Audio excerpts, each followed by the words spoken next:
El segundo punto es la proposición no de ley presentada en comisión relativa a medidas frente al impacto negativo en Andalucía de los aranceles estadounidenses. Para nosotros, la principal medida que debería de tomar el Gobierno de España sobre el asunto del impacto negativo a los aranceles estadounidenses es muy sencillo. El Gobierno de España lo que debería hacer es dimitir en bloque, o por lo menos su presidente en funciones, Pedro Sánchez. Si el PSOE de Andalucía estima a esta tierra y quiere lo mejor para su futuro, lo que tiene que hacer es pedirle al presidente del Gobierno que dimita ya y dé paso a alguien que tenga la responsabilidad y el coraje suficiente de gobernar sin sectarismos, sin altanería y, desde luego, sin caprichos. Con suerte, en el PSOE actual aún quede alguien con ese perfil, como sí que lo hubo en tiempos pretéritos. Los aranceles estadounidenses van a ser mucho más incidentes en nuestro país por la falta de diligencia del Gobierno en funciones que, en vez de intentar hacer política que mitigue los efectos de la decisión de la Organización Mundial del Comercio, se dedica a molestar con políticas sin sentido común y dañinas para los intereses de España. A un socio... Señoría, ruego que guarden silencio para escuchar la posición del Grupo Parlamentario Vox Andalucía.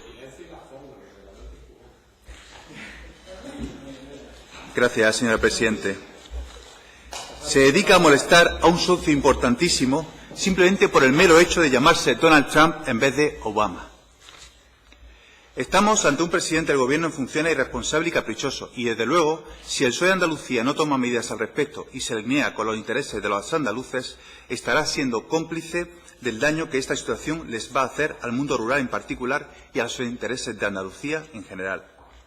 Mientras que los ministros y presidentes de los demás países europeos afectados por estos aranceles están tomando medidas y hablando con el Gobierno de Estados Unidos, el nuestro no solo no realiza labores de defensa de los intereses de los españoles, sino que actúa de manera irresponsable realizando gestos que enfadan a un Gobierno próximo y socio como es el Gobierno norteamericano. Gestos tales como viajes a Cuba, donde se le da ala a una dictadura comunista, o a las tensiones provocadas por asuntos relativos a Venezuela, como la vergüenza de la fuga de Carvajal, situación vergonzosa por dejar escapar al jefe de la inteligencia de Venezuela, cuando éste iba a ser extraditado, o la falta de reuniones al máximo nivel con los dirigentes norteamericanos de comercio para negociar este asunto. No ha hecho nada ni nada. No es la primera vez. Recordemos cómo el expresidente Rodríguez Zapatero hizo lo propio, no levantándose ante el paso Ocaña, de la... ¿los aranceles para cuándo? Disculpe, señora presidenta, es que viene a colación mi explicación. Continúo, estoy acabando ya de todas formas. Consecuencias nefastas que trajo con la relación económica con Estados Unidos, ahondando aún más en la situación de la mayor crisis económica que ha sufrido este país. Las consecuencias siempre las pagan los sectores económicos más sensibles, los trabajadores del mundo rural, que ven cómo otra vez no tienen en Madrid a un Gobierno que los defiende y que vele por sus intereses. En la última comisión, en una comparecencia, el consejero nos comunicó que la Consejería de Economía valoraba la situación actual como preocupante, pero de corta duración. Esperemos que así sea y, mientras tanto, le agradecemos al Gobierno de la Junta de Andalucía su preocupación por este asunto y desde aquí le anunciamos al Grupo proponente, al Partido Popular, que vamos a apoyar esta proposición no de ley en sus 3 puntos con la esperanza de que se cumpla las expectativas del consejero y el daño que se les va a hacer a nuestros sectores como el del vino o del aceite se vean lo menos afectadas posibles por la irresponsabilidad de un presidente y de un Gobierno de la nación que solo vela por sus intereses políticos y no el de los españoles. Y desde aquí anunciamos también que vamos a votar a favor del punto de adición que ha hecho Adelante Andalucía. Comparecencia del señor consejero. Esta primera comparecencia es a fin de informar sobre la situación de las exportaciones andaluzas a Estados Unidos ante los anuncios sobre aranceles realizados por la administración del presidente Donald Trump. Con la cuarta comparecencia solicitada por el Grupo Parlamentario Vox Andalucía para informar de las ayudas en formato de subvención para autónomos y préstamos participativos para empresas dentro de los programas Campus y Atlantis, concedidas a través de la agencia IDEA a partir del año 2008. Por ir situándonos, porque hay una cierta diferencia entre los datos que usted nos ha dado y en los que yo tengo aquí. Es cierto, la Junta de Andalucía que publicitó y ofreció un programa de préstamos participativos cuya finalidad era el desarrollo de empresas de base tecnológica. Pero en la campaña de divulgación, y creo que aquí es donde hay alguna diferencia, la Junta publicitó que estos préstamos se otorgarían en un interés del 0%, con carencia de 2 años y a devolver en 10 años. Creo que usted ha dicho unos datos algo diferentes con respecto al tema de la carencia. Hemos de resaltar, quizás sea el meollo de esta cuestión, que no solo se publicitó como préstamo participativo, sino que los contratos firmados por los emprendedores estaban así cualificados cuando fueron firmados en notaría. Y hay que explicar que un préstamo participativo significa que se participa en el riesgo y eventualmente este puede convertirse en participaciones de la empresa, por parte, en este caso, de la Administración. Esta figura, que usted sabe que es muy popular entre las startups, empresa a la que iba dirigida esta acción supuestamente incentivadora, fue el gancho con el que se ofrecía una imagen de modernidad de la Junta de Andalucía por aquella época. Hay que aclarar, lógicamente, que usted todavía no era consejero.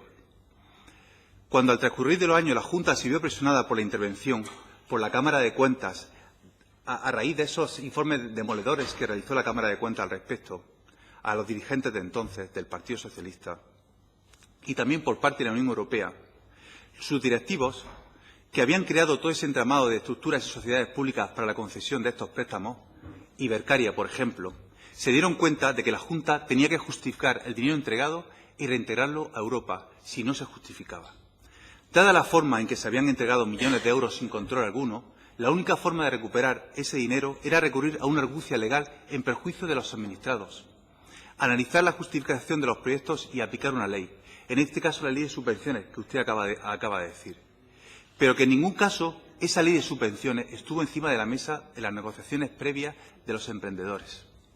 Sin embargo, pese a haber justificado todo formalmente de manera correcta y habiendo la Junta aceptado determinado tipo de gasto como justificable, más adelante cambió arbitrariamente el criterio, no emitiendo las facturas que anteriormente sí había admitido.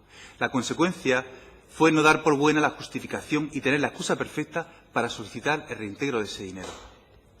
La realidad, y es a lo que yo voy, que es quizá lo que más nos interese, es que tenemos decenas de empresas a punto del cierre y otras ya quebradas porque la Administración de la Junta de Andalucía está reclamando esa devolución de esos millones de euros en base a la no justificación formal de manera correcta de los gastos de inversión de los fondos obtenidos por estas empresas.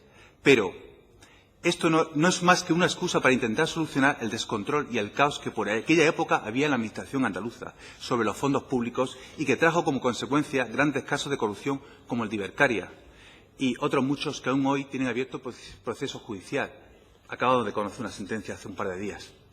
Existen ya numerosas empresas quebradas, en concurso de acreedores o a punto de cerrar, provocado por los procesos administrativos de apremio abiertos por parte de la Administración para la devolución de esos préstamos.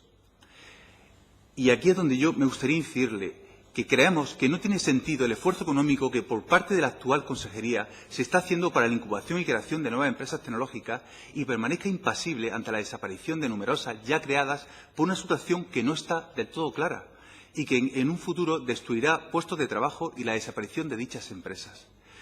Además, la desaparición del conocimiento que esas empresas tienen ya adquirido. Y el posible desplazamiento de esos emprendedores con talento tecnológico a otras comunidades autónomas. Literalmente, cuando yo me he reunido con ellos, lo que me han dicho es que la Junta de Andalucía no es de fiar y en cuanto puedan saldrán de aquí y se irán a otro sitio. Si esta gente al final consigue, con los procesos judiciales que tienen abiertos, tienen razón, que todo apunta a que pueden tener razón, lo que va a pasar es que, aparte del coste multimillonario que le va a costar a la Administración, ese dinero irá destinado a otras comunidades y no al extranjero, porque esta gente ya literalmente es que no se fía de nosotros.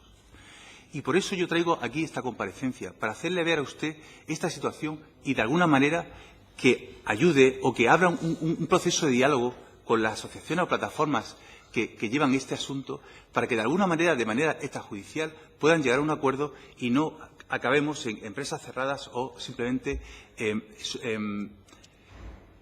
indemnizaciones millonarias.